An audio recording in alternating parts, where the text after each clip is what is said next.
Thank you for watching BlaXit. Please subscribe to our channel BlaXit. Smash that like button and share everywhere. BlaXit family, BlaXit family, BlaXit family. Wow, what an amazing day it's been. I had to bring you an exclusive. I had to bring you an exclusive. What's been going down with my sister. So I've got our sister right here, African superstar, as you can see to the left. Say hi to the BlaXit family, sis. Hi, BlaXit. Long time no see, but I'm still around. Big shout outs to Juliet, the BlaXit family, all of our viewers. I appreciate the opportunity to come on your platform and kind of inform everybody about what's happening in my world. So thank you so much for this opportunity. Yes. Yeah, you're more than welcome. In fact, a lot of people might be watching this channel for the first time. So I'll just let you know who I am. So my Gambian name is Nyancho Kajabi, and my colonial name is Juliet Ryan, and I'm the host, one of the hosts of BlaXit. I'm also the CEO and founder of BlaXit. And if you don't know what BlaXit means, let me just break it down for you. BlaXit is all about the Black people's exit from the colonizer back to freedom, which is in Africa. And so our channel, will charter and show you the way, pioneering the way forward for our repatriation in this, 21st century. So, we stand on the shoulders of our great ancestors like Marcus Garvey, Kwame Nkrumah, Kimpavite, Harriet Tubman, and so many more. So this is what the channel is all about. It's about us. We left England and we came here to live for good here in the smiling west coast of Africa, which we love. And we made our home here, we made our life here, and we're so much happier here.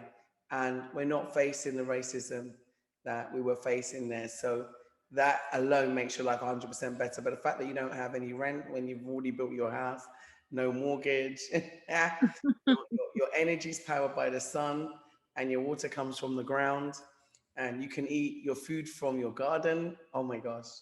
This is like, what life really is. Hey, you're not just surviving, you're thriving. And I think that is the difference. You really are living here.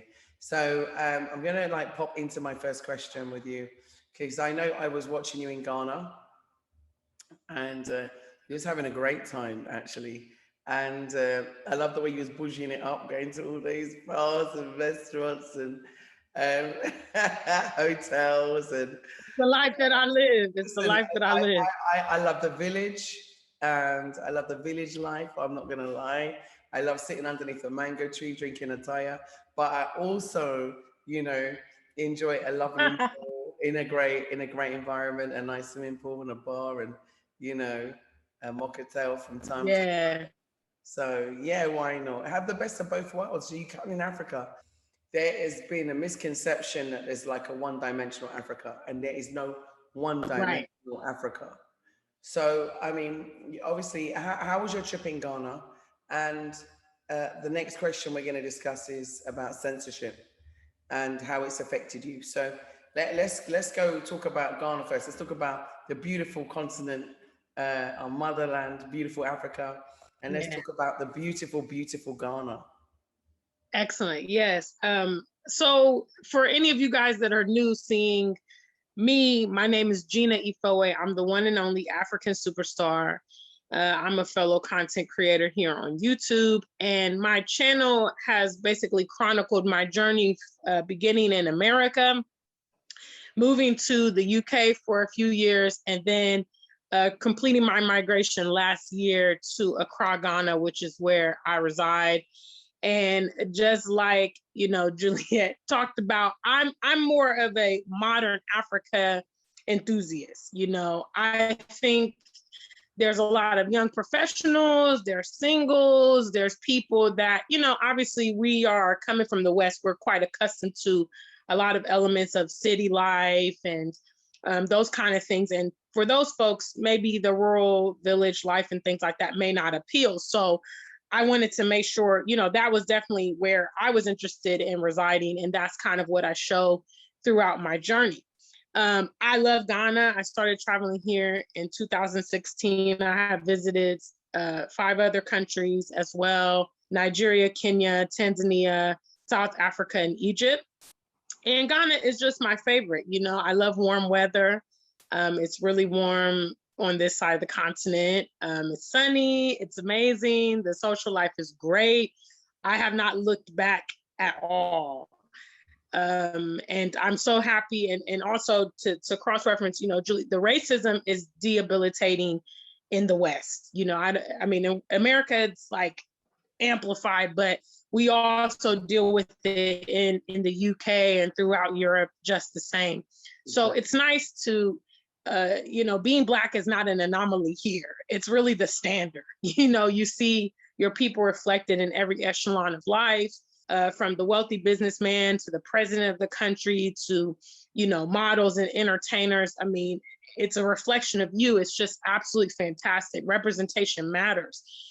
So there's so many wonderful things afforded to us here on the continent. And I think that's why we put ourselves out here to send this message back to many of you that are unaware of the opportunities that are here.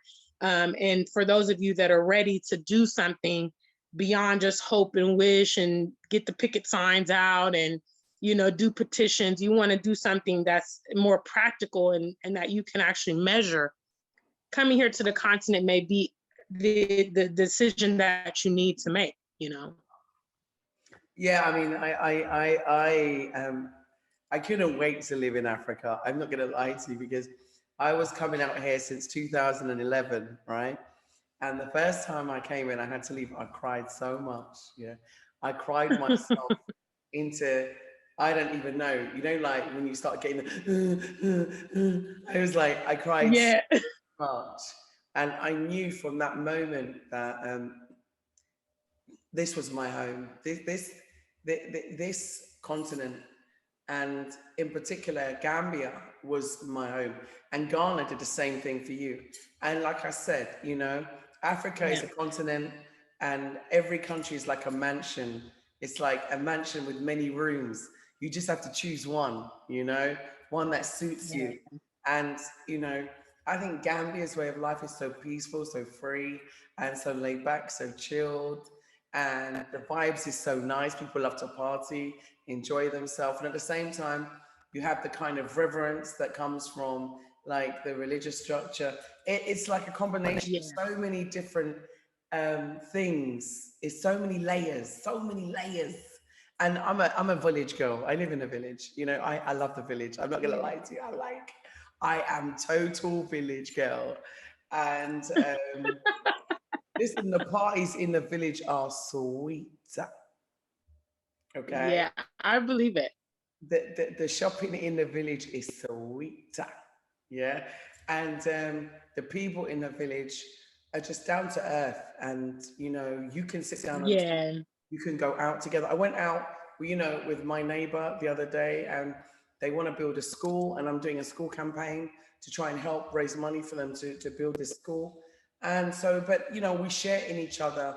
You know, we share water, we share building materials, we share food, we share jokes, we share life.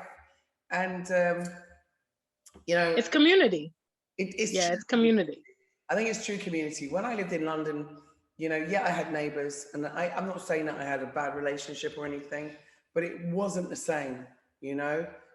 Oh, definitely not. Definitely not. It wasn't the it's same. More, you know, we don't get to lay down roots in these foreign countries. You know, we're constantly being reminded that we don't belong there, you know, and you can look at our people that have been residing in these nations for many centuries, and we haven't been able to really, you know, deepen ourselves in those locations. And I think that is evidence that it's not our homeland. You know, for the fact, for instance, that you and I can move to countries where prior to us traveling, we didn't have connections, we didn't have a lot of knowledge of them, but get there and then establish ourselves and create these networks and build families and establish communities. I mean, it's just phenomenal. We can actually make strides in a small amount of time compared to the decades that we spent out in the West and don't have much to show for it or have a lot of trauma. You know, our people are very hung up on trauma and toil and the struggle, and that becomes their whole narrative, you know, versus us really living our lives and being enriched and enjoying them.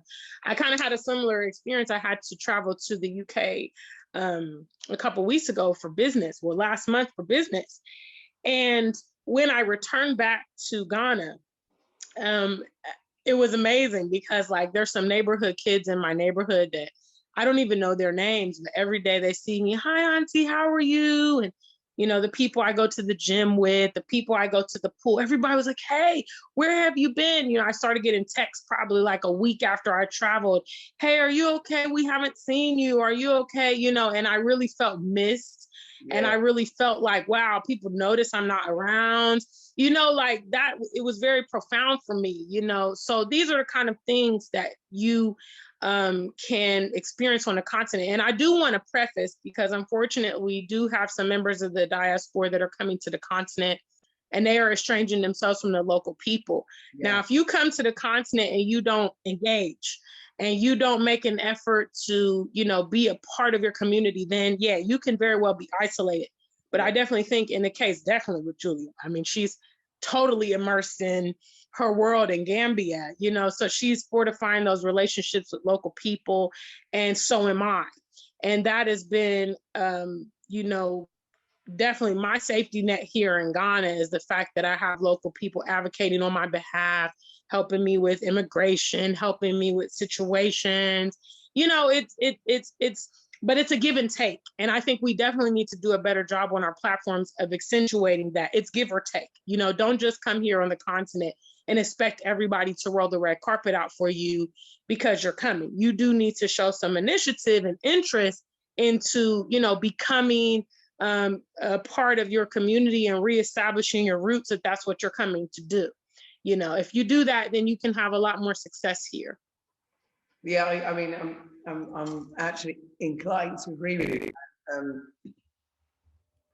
I think that we need to do like a desensitization program. I was talking to Dr. Milana and Dr. Campbell, and they were telling me about the desensitization program that they did, you know, through the Pan-African Institute and also through Ministry of the Future. And I think it's a great initiative. And we actually started ours here called Unity in the Community, which we kicked off last week. And it was a resounding success. And, you know, like I said, the big elephant in the room for me across the whole of the continent is the citizenship campaign. And I'm really, I must admit, a little disappointed in the AU in not just creating a wholesale package, you know, that could encompass all countries and us. We shouldn't have to go and be, you know, negotiating in every country that we land in, as though people have forgotten that slavery even existed. Like people have forgotten that we have a rich history, but we have also a very painful one, and that we choose to return. And, you know, someone said to me, oh, but it's your choice. I said, but when, you know, economic migrants leave Africa, they have a choice to leave. Yeah. In the same way that I have a choice to return. And, you know, facilities are created for them. So facilities should be created for us likewise. And in addition to that, one of the questionable things, I think, is the fact that it hasn't been done as a whole continental initiative. It's been done piecemeal. So you might have the year of, for example, African diaspora and roots by the AU. You might have the decade of the diaspora and roots by the AU. You might have the decade of the diaspora with the UN. So we have all of these years, but how does that really manifest to us here on the ground in Africa that are living here, that have left? I don't see. Well, I mean, you know, I don't see the It's it, applicability. I don't see the applicability for us, number one. I don't see the benefits from it for number two. And I don't actually see it, being reached out to grassroots organizations at all. And so I wonder where the money's gone for all of these programs and how are they benefiting us that have repatriated home, decided to go home? So, like I said, I feel that the whole discussion around citizenship is one that should be picked up by every single African, especially who has decided to return home to Africa. Every single one of us that was born in the West, wherever outside of our origins, our country of origin, Africa, yeah, all of us that have returned home, we all should be really on the forefront, pushing to make sure that there is a program in place. I mean, I know Ghana has made big strides. In fact, Gambia was the first place to offer automatic citizenship under their first president. Yes, to yeah, I mean, and I don't know. It seems like we're taking one step forward, two steps back, and I know with Ghana as well, you're making great headways. But at the same time, we're still made to jump through so many hoops when yeah, I mean, realistically, these things, this is to be anticipated. That's how I see it, because definitely this accelerated interest from the diaspora is new. I mean, you and I both know it because we've been traveling here for a few years. It's not that long ago, people, even other Blacks, will look at us absurd for wanting to travel to the continent, explore the continent. It's still very far-fetched. And then we also have to calculate that those that are on the continent are not a Pan-African mentality at all. So they have not been making provisions for us to segue back in, because there really hasn't been any desire or demand. I think that, those of us that are here, like you said, we have to push our initiatives to get things changed, but I don't really necessarily expect those things to be already in place, because nobody has been demanding them. The diaspora hasn't been in many numbers interested in the continent. And then we know that, the continent is not united. So unfortunately, they're not in a position to roll out a continent-wide initiative. They don't even have a single currency or a single passport yet, So these kind of things, I see them happening, and I really see you as a pioneer out there in Gambia, pushing this automatic citizenship and taking the initiative of stepping up and challenging the pre-existing situation. More of us do that, then we will make the processes change. And we just have to be ready for that. I would encourage people coming, don't have super high expectations of the continent, because these nations are still developing. They already have their pre-existing issues and politics and all that stuff. But what we can see here, and what we should have the perspective of, is being visionaries and providing the services. Somebody, for instance, a local Ghanaian here in Ghana who's born and raised, what concern do they have about diasporians coming here and getting citizenship? It's probably not something that is a pressing issue to them, but that relates to us because we're the ones that are going through that process, so it's going to have much more relevance to us than it would the local people. And then secondarily, a lot of the local people have their interests in the West, so they can't comprehend anyway why we want to come back and live on the continent. So there's a lot at play here, but I don't get into semantics. I just try to be productive where I can be, because there's so many problems, and it can make you get discouraged if you see all these things. You're thinking, wow, I want to come back to the continent, and I got to go through these hurdles and so on and so forth. That's what we're here to do.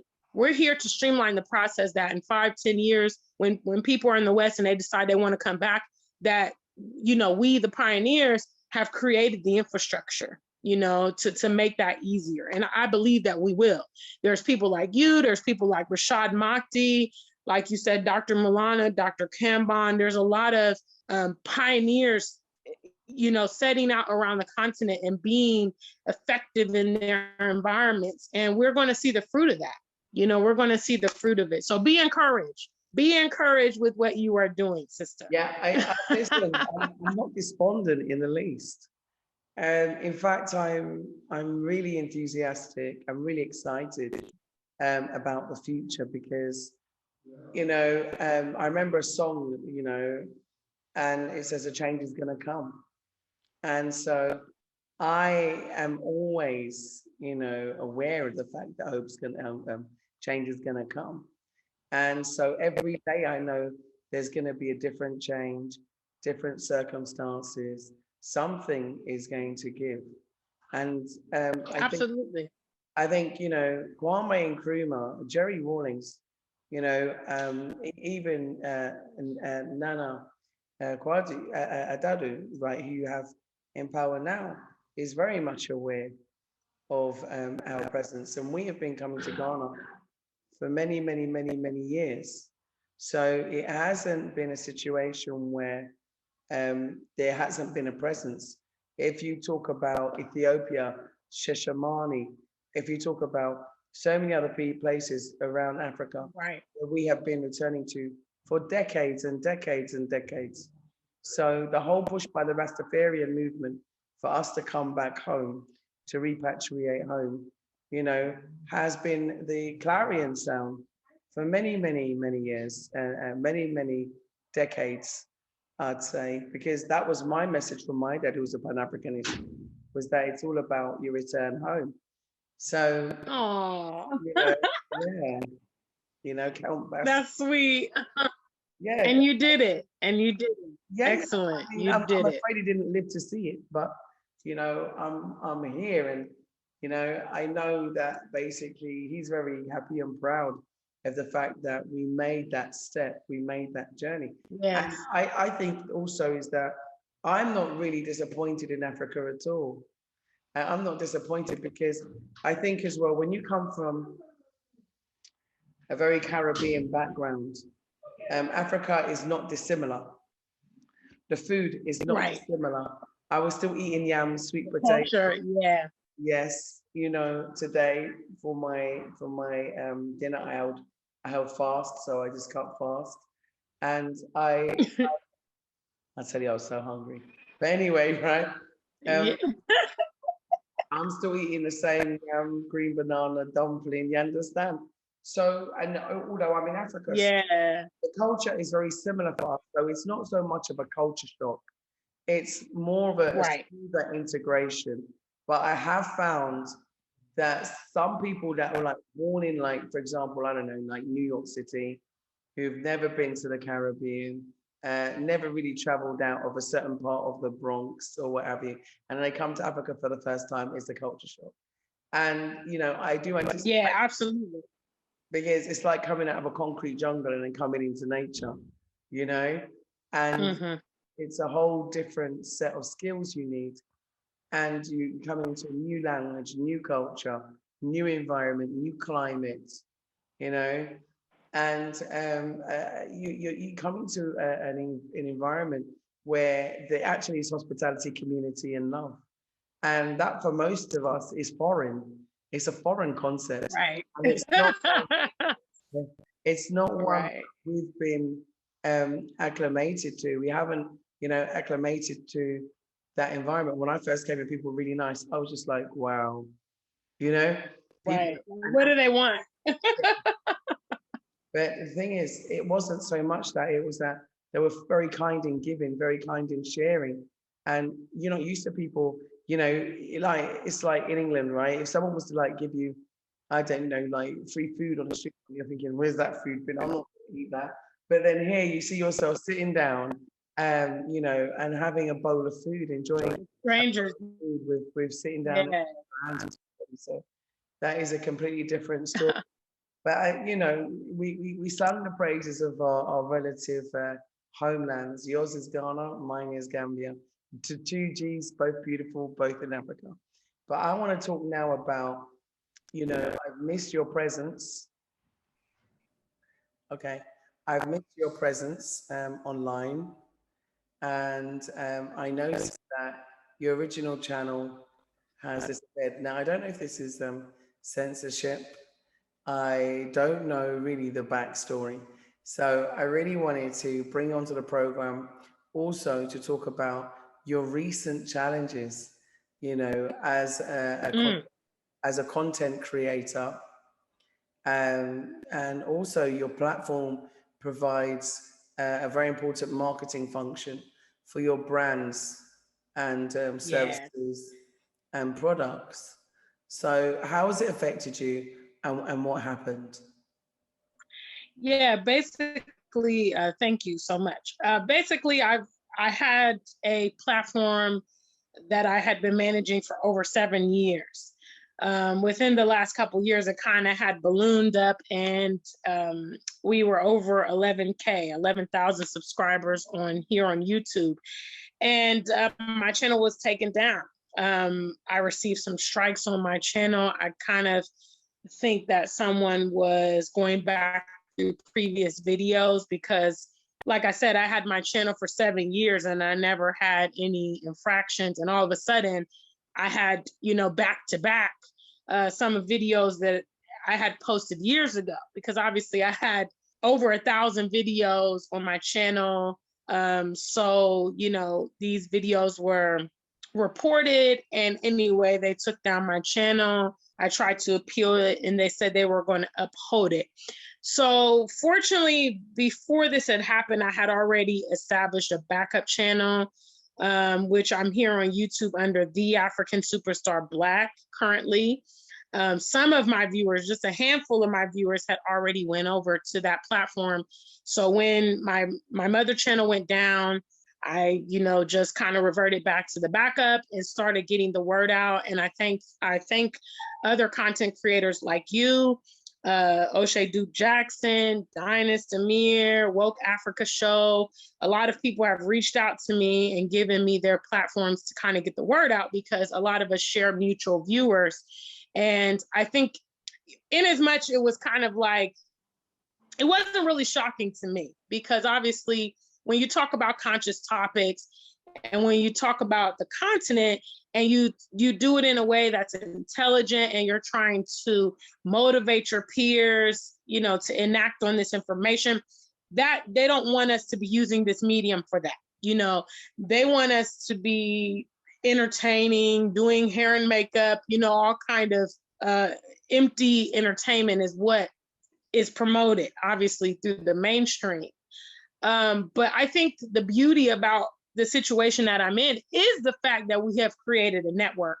When I went down, my friends with their platforms, I was able to utilize their platforms, you see, and still communicate and still get the word out. So my current platform is a little over 800 subs right now. I accumulated pretty much about 700 in 1 week as people started kind of hearing about it, seeing my Facebook, seeing Instagram. Some people like yourself, they were looking for my updates because I used to post very regularly, if not every day, at least, every few days. So they started searching for me and got to understand what happened. So that's what happened. It's a consequence of having this message.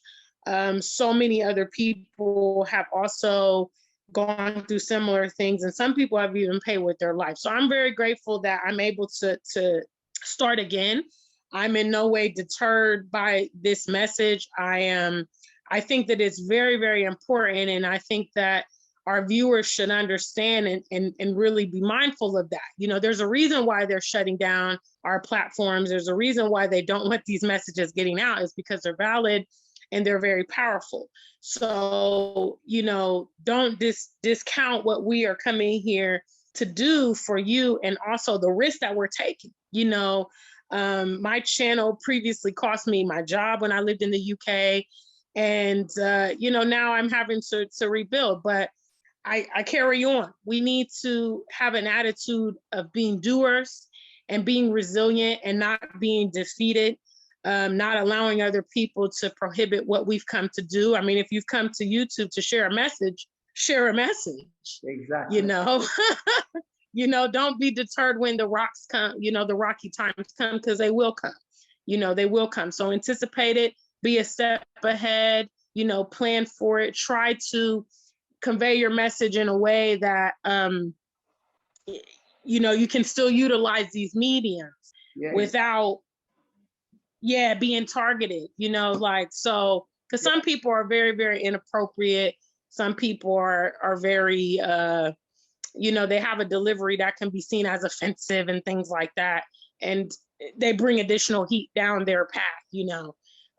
So, you know, that's the story in short. Yeah. They took down my 11K. I had a massive party here in Ghana to celebrate my 10K in December.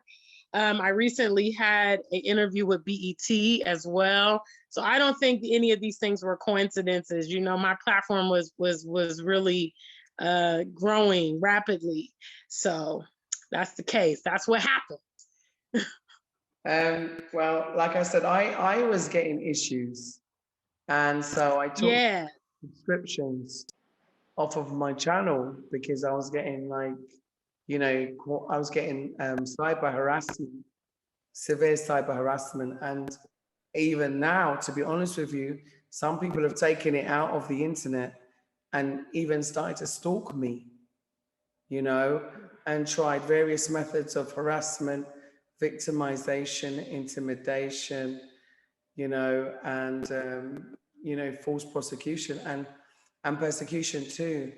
And, you know, based on deceit and lies. And it is horrible. It is horrible to experience it. It's been quite hard. And also because it's coming from your own people, it's a hard, it's hard to bite, you know, because why are you coming here to do this?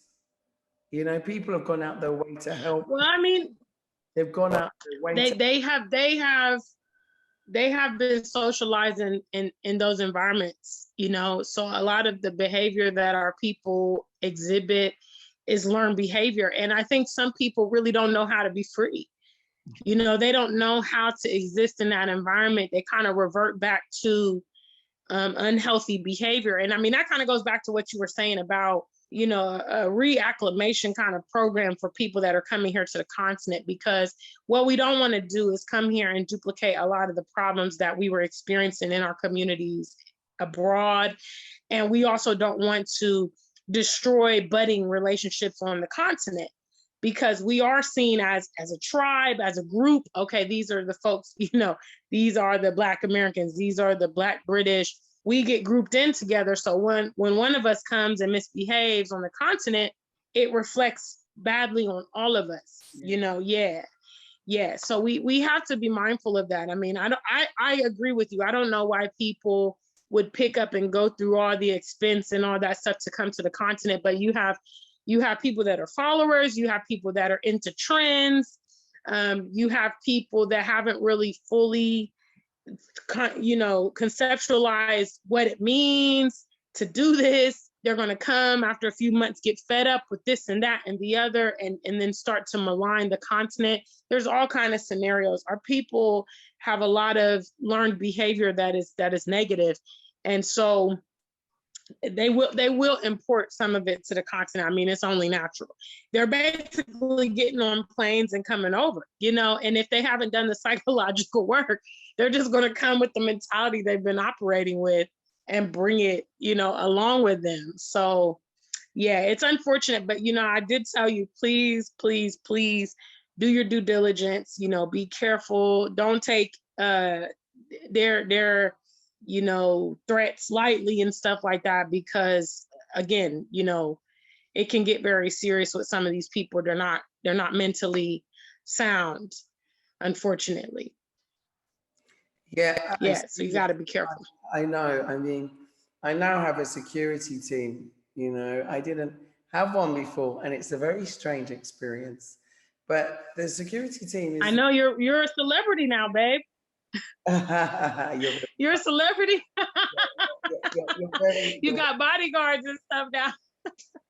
You're very funny. But no, the security team is really just about keeping safe, because we basically got some messages, and this isn't from our own people. You understand? This is from, let's just say, establishments that see what we're doing as a lost leader for them in terms of financial migration of money also. And so let's just say some people aren't best, or some institutions aren't best pleased with the migration, because when the people leave, their money leave with them. Yeah, they're slaves. Exactly. They're so-called Exactly. enslaved employees aren't giving them their full quota up until pension, so Right. they're not best pleased about it. So sometimes they use your own people. And in fact, if you look at, Thomas Sankara, sorry, you look at Patrice Lumumba, you look at Stephen Biko, you look at Malcolm X, you look at, it's always easy to use, your own people, because they're Yeah. a soft target. And so, but it's never our people that are behind it. And we must never forget it. It's never our people that are behind it. But I think coming home, you definitely have to have a mind change adjustment. Because if you don't Mm. have a mind change adjustment, you know, you'll face challenges. And you don't need to face those challenges, because all you have to do, yeah, is surrender yourself. It's just as simple as that. Just surrender yourself and, let go of what you had before, and be open to new ideas. Be open to new ideas, new concepts, and be open minded, and also be tolerant and understanding. And number one, be patient. I find a lot of people, they come to Africa and they've got no patience. They don't understand that Yeah, yeah. They want everything. now. Yeah. Now, Yeah. they don't I understand mean, I think it's just, time. it's like, yeah, they a lot of people are coming because they're frustrated, wherever they are.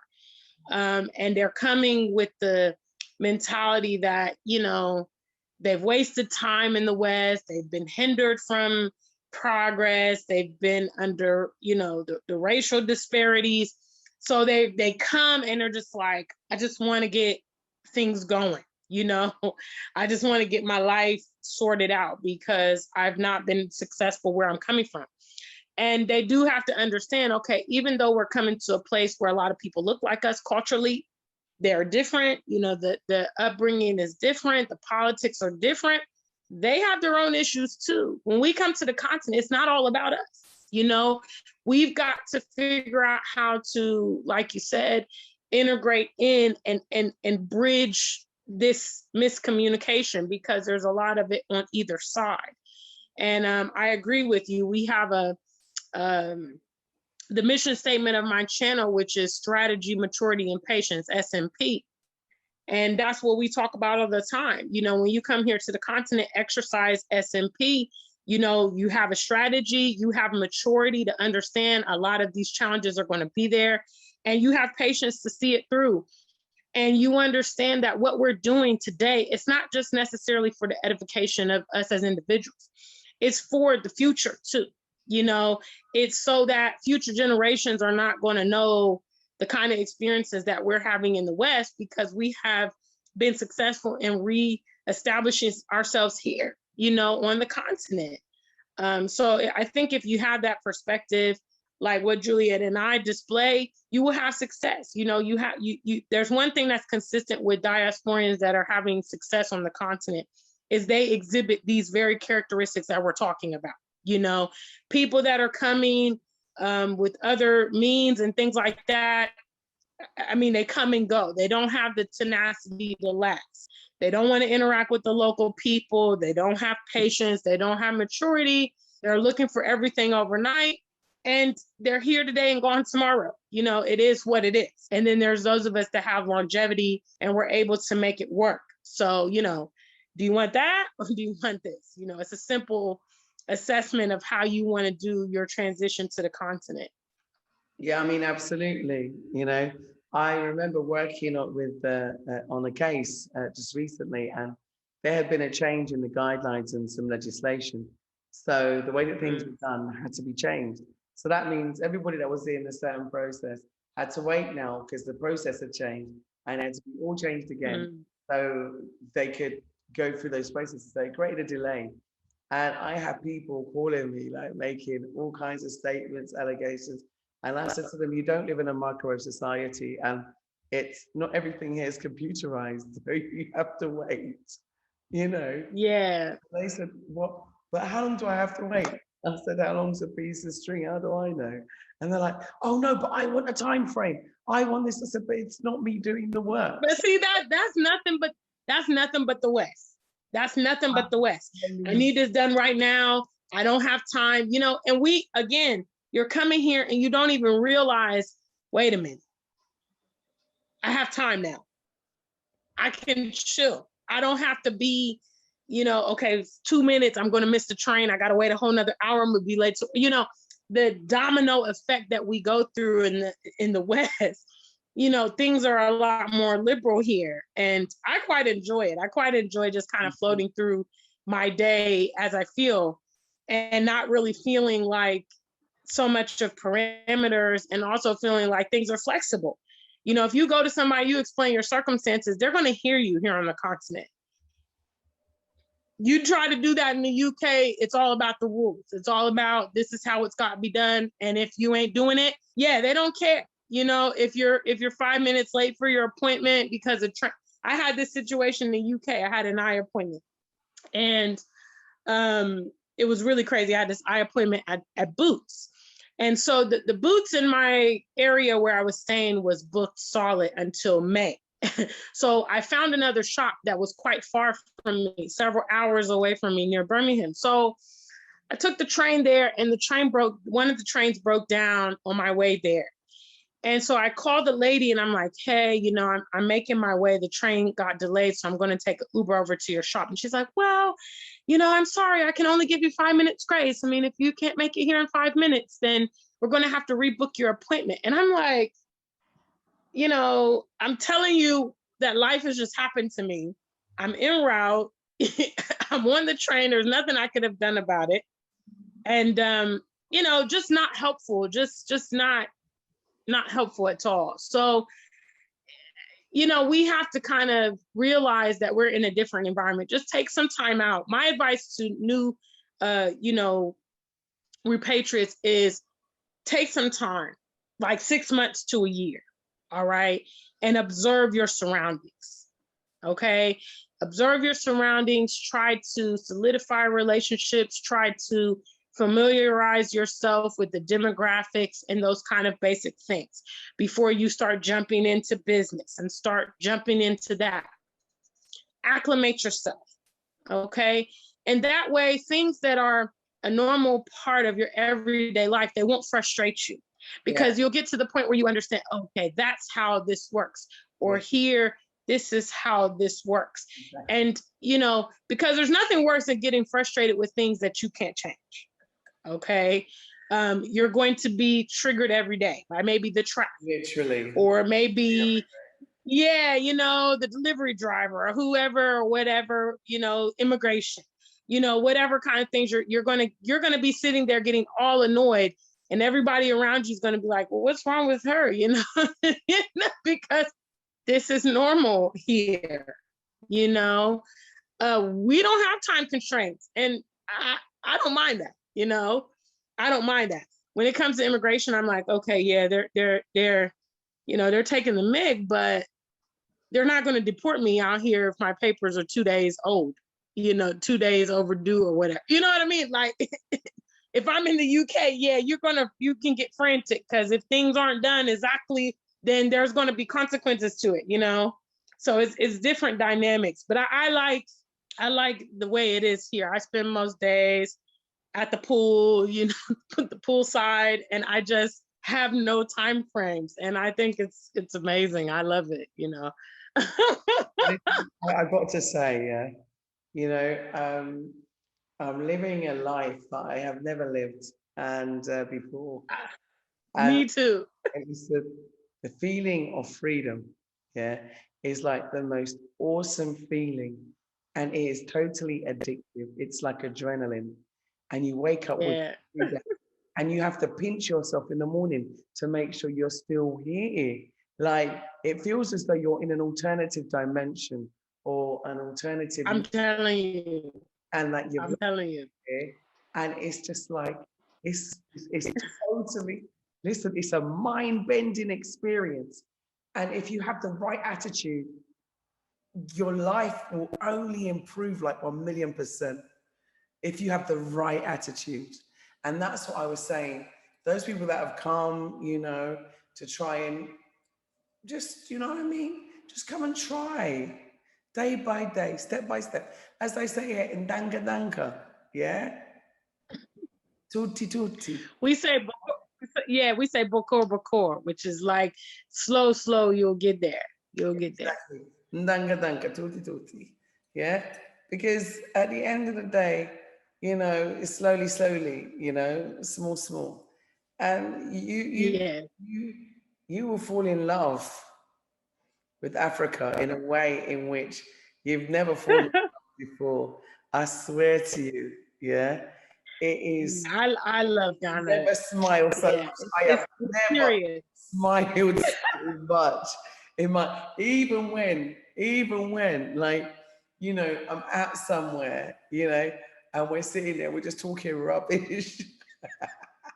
And it's just, we're just happy to be sitting there talking rubbish because we can talk, black politics, we can talk blackness without being worried about what other people think. Yes. We can talk about our we can talk about our culture. We can talk about our brothers and sisters and, how fundamental, and how essential they are to our lives, and be really happy with the fit. I mean, if I talk about my lifestyle, people can say, Julia, I told one person, he said, Julia, you're totally spoiled. It's serious. It's like, it's serious. And I said to them, but if you're home, why shouldn't you be? You go to your mom's house to have your mom's cooking. You go to your mom's house to have that, special treatment. You go to your mom's house, yeah, to have that love, that nurturing, that comfort. And this is like being, in your mom's house, like jumping into your, your parents' bed when you were small, that comfort that you had from seeing your mom and dad, it's that same kind of feeling. And if you never had that experience, it's the same as like, running into the warm sea, and the sea's like a bath, and it just feels beautiful, and you can do whatever you want, and there's no one there to tell you what you can or can't do. It's just you and the beach and your palm trees and your coconut water. Oh my days. Listen, I've been doing a lot of swimming too. And, and I just I float like this on my back and just look at the sky. Sometimes I even go in and I just look at the night sky, I could talk for ages, but I just really want to ask you, just to round up, just a few things about, firstly, your new channel. And I want to ask if the content is similar to what you were doing before. And I want to ask you to give me 10 things that you love about the continent. And that can include Ghana and anywhere else. Okay. Tell me about your channel and your brand. Yes, okay. Yeah, and then okay. I got that. Okay, so first and foremost, again, guys, the new channel is called The African Superstar Black. Okay, this is one of my products available, a t-shirt, I spell African Superstar with a K. This is my star, and I'm inside of it, as you guys can see. I wanted to produce kind of like a Black bombshell icon for our young Black women, so you don't have to run around wearing Marilyn Monroe and Kim Kardashian. We could have a very stylish brand that reflects our own people by our people. I also have Pan-African collections. This is one of my jackets. This is one of my popular products. As you can see, the RBG flag, and it has Pan-African hearts. So this is called the Pan-African Love Collection for the ladies. I have Pan-African Kings for the fellas. I also have my signature collection, which is called Black Love or Stay Single, because I promote Black love. It's all about preservation. It's all about the unity of the Black man and the Black woman. So you can find these products online at theafricansuperstar.com. How was your in regards I forgot to ask you, how's your king? Oh, yeah. We haven't really had a chance to catch up about that, Julia, but actually, my one and only co-star, Mr. Fifi, we had a series here on YouTube called Love on the Continent. Unfortunately, Mr. Fifi moved to the UK a few months ago. So yes. So any of our viewers of Love on the Continent are probably aware, because we did a final episode where we talked about, we were trying to sort through some things, but ultimately, he wants to explore life abroad. He's been born and raised in Ghana, and he has that perception of the West, so he's gone on to do that. He thought that I would also return to the UK with him, and I've chosen Ghana. So I'm here and he's there. Unfortunately, that's what it is. So I missed the last episode. I'm embarrassed to say I missed the last No, it's okay. It's okay. It's okay. Because people are still asking, they're asking quite naturally about Mr. Fifi. It was really devastating for me, obviously. Yeah, I don't know. We hope for the best. I've talked to the ancestors about it, and we're very compatible. We have a lovely relationship. But the issue of distance, it's crazy. I don't want to be involved in that. I also don't want to return to the UK. I didn't go through all this process to move to Ghana just to go back and go and do struggle life with him, because he's at the beginning of the process, So maybe if he decides to come home, who knows what will happen. But as for now, we have gone our separate ways to pursue our own directions. I love Ghana. I couldn't give it up. I actually thought about it. I traveled out there, like I said, for business. And the minute I got outside the airport and that cold air hit me, I said, yeah, no, I can't do this anymore. I'm over this. You're not the only. So yeah, 40 odd years of it is just, for me, it's just so cold. Like, I love warm weather. I'm someone who was born and raised in Ohio, back in the US. I had to deal with winter every year, and I never ever had the concept of I don't have to experience winter. Like, you grow up there, that's your home. It's just normal. And I hated it. Every winter was like the first winter to me. So it was actually December 2019. I came to Ghana for my first December trip, and it was amazing. It was 30 degrees and I was in the pool, and I thought to myself, yeah, no more cold winters ever again. And then, by the following December, I was already here in Ghana. So, I don't want to do the weather. It's huge. It had also begun to affect my skin. I was having a skin condition and stuff that's healed very well here in Ghana. So, there's a lot of things, a lot of components that has led me. Back to the questions.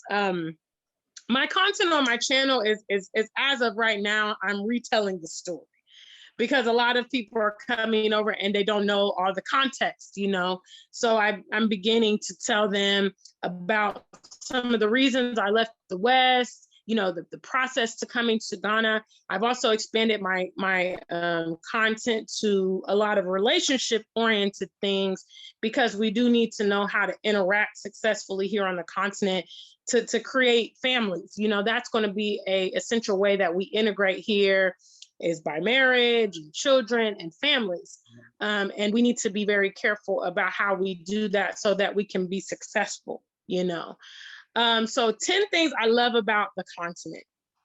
First and foremost, I love the Black majority. I love the fact that irrespective of where I go, what restaurant I go to, which gym I go to, which shop I go to, any place at any given time, I'm going to be part of the majority.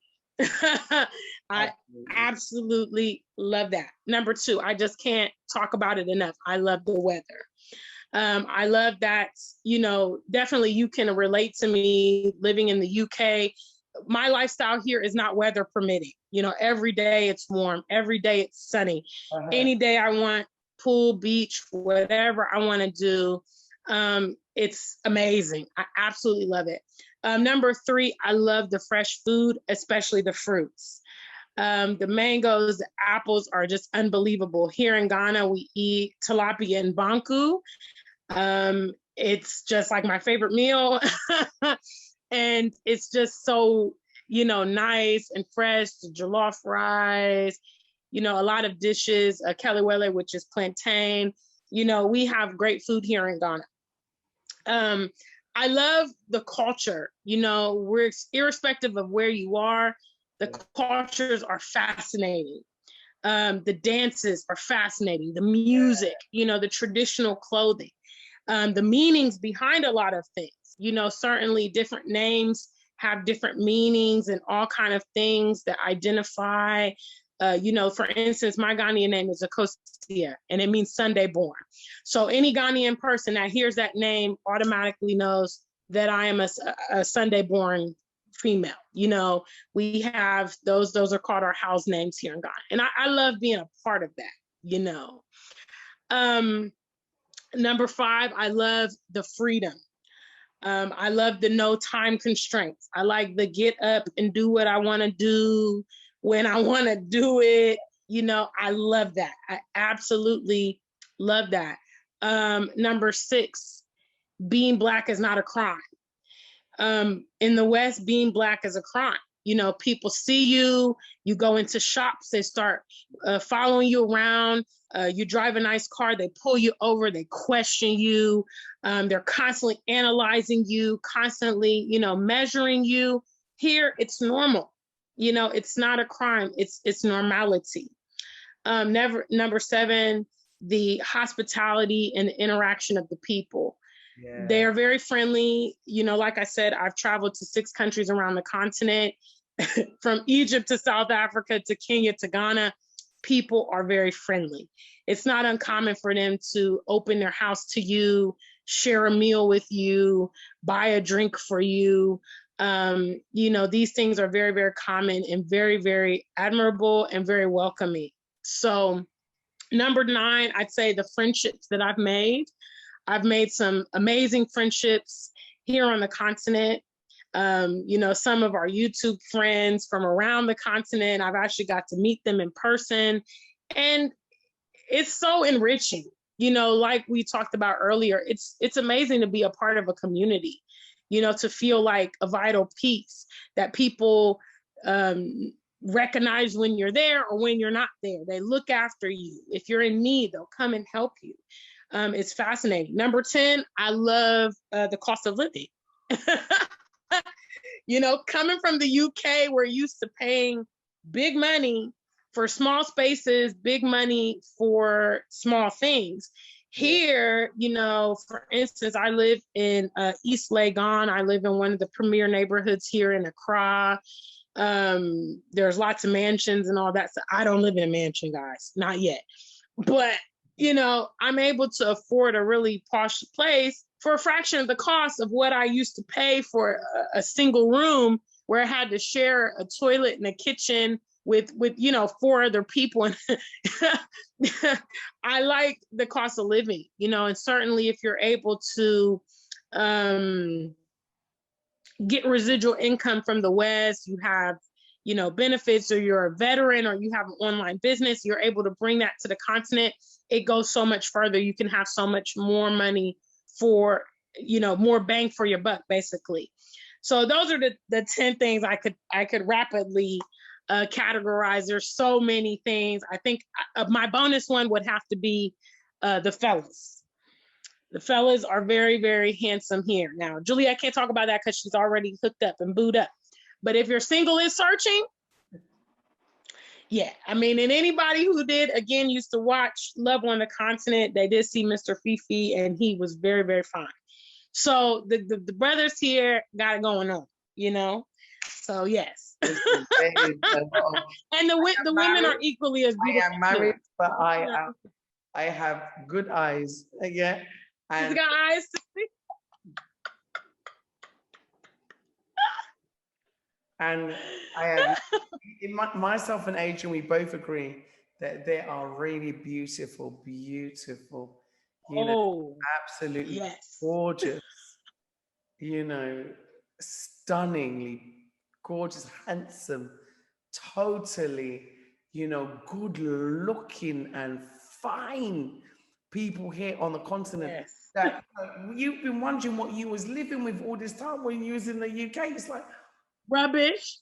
Rubbish. We were living with straight rubbish. and listen, we weren't accepting the best of our best, you know. And No. that I think that, like I said, I have eyes, but I've also witnessed a lot of people getting together with people on weddings and so on. Here in the Gambia, a lot of unifications of, you know, I'm telling you, and fast too. Some of them are very fast, and you know, but you know, I'm happy. I'm so happy because if you've spent your whole life not really having love and having a lot of issues, Yeah, come and get it. Come get love on the continent, you know?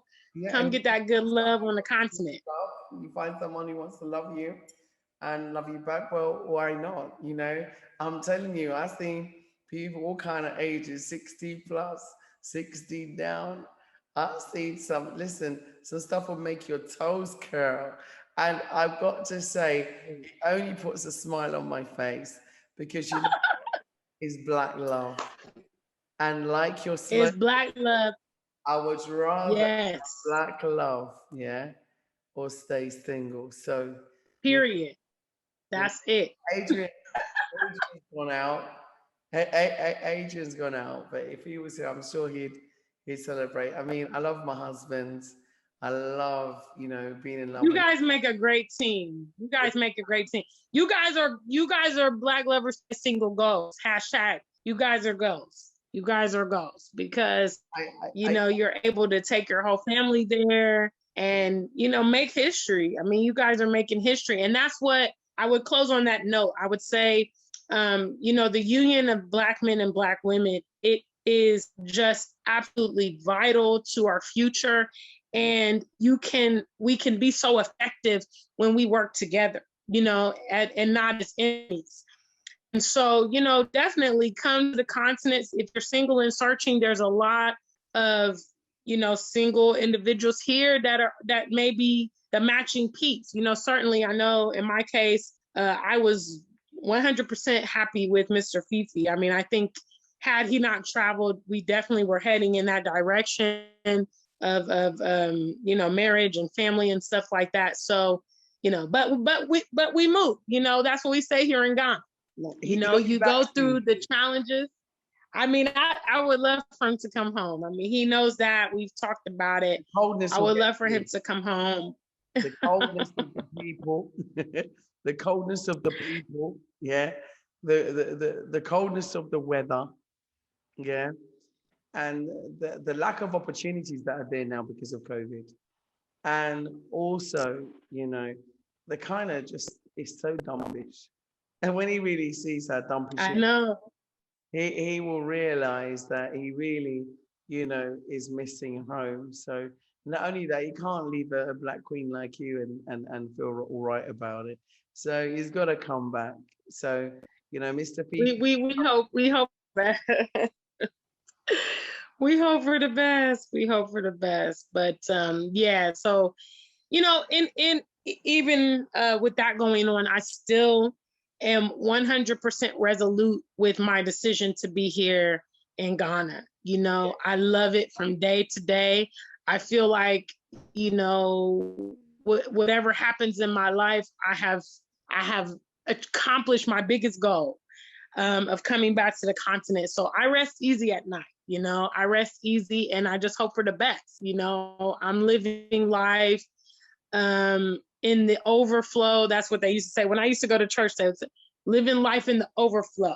You know, you have achieved your big goals, and now you're just enjoying and reaping the benefits. That's how I live, and it's amazing. And so many of you can join us around the continent, living a better quality life than what you're afforded in the West. Most definitely, most definitely. Yeah, I would tell everybody, you know, come home to Africa, come to Gambia, come to Ghana, go to Tanzania, go to wherever, you know, go to Mali, go to Senegal, you know, go wherever suits you. Go to Chad, go to Congo, go to Uganda, go to Ethiopia, yeah, go to Sudan, go wherever floats your boat, but come to Africa, you know.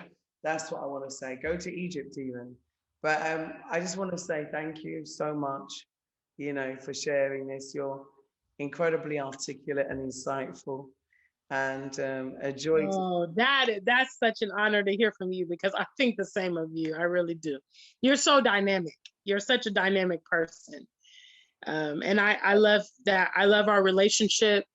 And I appreciate, you know, you have always been a huge enthusiast behind my platform. I will never forget the things that you've done for me and the friendship that you've extended. And I look forward to the day where we meet in person, you know. I'm definitely looking forward to that. I'm hoping to come. So I'm not going to say when, because I got stalkers. I know with the travel, you know, the travel restrictions.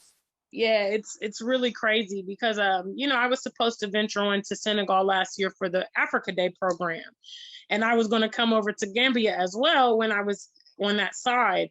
So I'm in the process of some of my immigration things. I'd say once I get those resolved, I may be able to move around. We'll just see what happens. But yeah, I'd look forward to the day we can sit down and have a meal and a good laugh. I'm sure it'll be a wonderful time. I'm sure of that. I'm sure of that. Come on in. Okay, now I got guests. I'm gonna run, girl. Listen, yeah, Akwaba, to everybody, your new channel, which is, let's say it's everybody African Superstar Black. Am I right? Yes, correct. Good. Everybody, I want you to go and subscribe. Yeah, 700 is not enough. She deserves so much more. Let's bring her back to 11,000. So I don't know. There's about 3.5 million people that watch the BlaXit channel. Come on, 7,000 of us can subscribe. So I'm setting this challenge that we're going to bring her back to 11,000, which is where she belongs. So let's keep pushing, and give you those subscriptions. But listen, subscribers don't make your channel, hun. You do. Yeah. Thank you. Yes, I'm not deterred. I think our message is very relevant. So when we put it out there, the people come. You know that you started the same as I did. You didn't even have a channel when you started. You just made a video and said, "Hey, look, you know, this is paradise. You know, come back to Gambia." No, well, exactly. Thanks to Word of Maya, to everybody that's graced me with their presence on the channel, everybody that's helped me along the journey. You know, I've had great moments. I've had fantastic moments. I've had some shaky ones. But you know what? We're still here, right? I mean, this is not just a trend for some of us. You know, for some of us, this is our new life. So we have what's ahead. You know, we have what's ahead. And it's really cool. One love. Bye. Thank you. Take care, my darling. Bye. Bye. One nation, one Africa. Thank you, BlaXit family. Please keep watching. And remember, follow your dreams. Purchase your tracks today.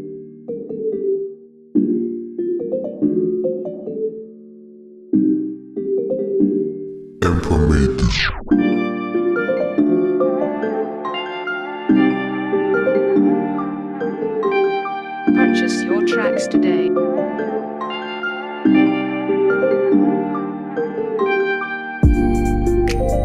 Purchase your tracks today.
Purchase your tracks today.